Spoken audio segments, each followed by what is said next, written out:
राधे राधे बच्चों। आज हम एक बहुत जरूरी बात समझने जा रहे हैं।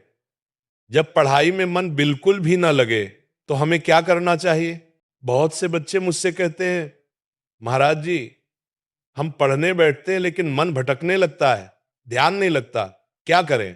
तो आज मैं आपको सरल और प्रभावी उपाय बताने वाला हूं, जिन्हें अपनाकर आप अपने मन को पढ़ाई की ओर मोड़ सकते हैं। सबसे पहले यह समझ लीजिए कि मन का स्वभाव ही भागना है। मन कभी स्वाभाविक रूप से पढ़ाई में नहीं लगता, इसलिए मन को पकड़कर सही दिशा में ले जाना पड़ता है। जैसे एक छोटे बच्चे को हाथ पकड़कर रास्ता दिखाया जाता है। जब भी मन ना लगे, अपने आप से कहें, बस 20 मिनट पढ़ना है। जब आप छोटा संकल्प लेते हैं तो मन घबराता नहीं और काम शुरू हो जाता है। अब आती है दूसरी बात, वातावरण।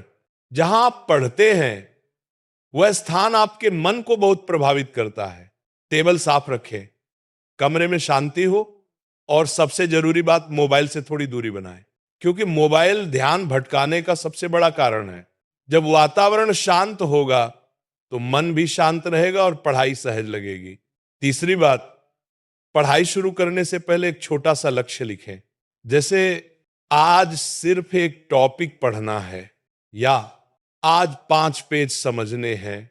छोटे लक्ष्य पूरे करना आसान होते हैं, और जब आप उन्हें पूरा करते हैं तो मन में एक छोटी सी खुशी उत्पन्न होती है, जो आगे पढ़ने की प्रेरणा देती है। चौथी बात, पढ़ाई शुरू करने से पहले 1 मिनट आंखें बंद करके गहरी सांस लीजिए। धीरे से सांस अंदर लें और धीरे से बाहर छोड़ें। यह छोटा सा अभ्यास आपके मन को शांत करता है, तनाव कम करता है और ध्यान केंद्रित करने में सहायता करता है। अब बात आती है शरीर की ऊर्जा की। यदि शरीर थका होगा तो मन बिल्कुल नहीं लगेगा। इसीलिए बहुत भारी भोजन न करें, बीच बीच में पानी पिए, और हर 40-45 मिनट पढ़ने के बाद 5 मिनट का छोटा ब्रेक लें। इससे आपका मन और शरीर दोनों तरोताजा रहते हैं। एक और बात, पढ़ाई को बोझ मत समझिए। कई बच्चे कहते हैं, महाराज जी, पढ़ाई बोरिंग लगती है। लेकिन बोरिंग इसलिए लगती है क्योंकि हम उसका महत्व नहीं समझते। आज की मेहनत ही आपके कल को उज्जवल बनाती है। हर छोटी मेहनत आपको आपके लक्ष्य के करीब ले जाती है।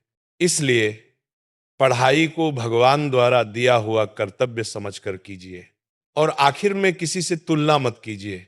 हर बच्चा अलग होता है, हर किसी का समझने का तरीका अलग होता है। आपको बस रोज थोड़ा थोड़ा आगे बढ़ना है। भले ही 1% ही क्यों ना बढ़े, लेकिन 1 महीने में वही बहुत बड़ा बदलाव बन जाता है। तो बच्चों, जब भी पढ़ाई में मन न लगे, इन छोटे छोटे उपायों को अपनाइए। छोटे समय में पढ़िए, शांत माहौल बनाइए, छोटे लक्ष्य बनाइए, गहरी सांस लीजिए, और पढ़ाई को अपने भविष्य का मार्ग मानकर कीजिए। और बच्चों, यदि आज की ये बातें आपको अच्छी लगी हो तो चैनल को अवश्य सब्सक्राइब कीजिए। ज्ञान फैलाना भी एक सेवा है। भगवान श्री राधे कृष्ण आपकी बुद्धि को ज्योति दे, आप पर सदैव अपनी कृपा बनाए रखे। राधे राधे।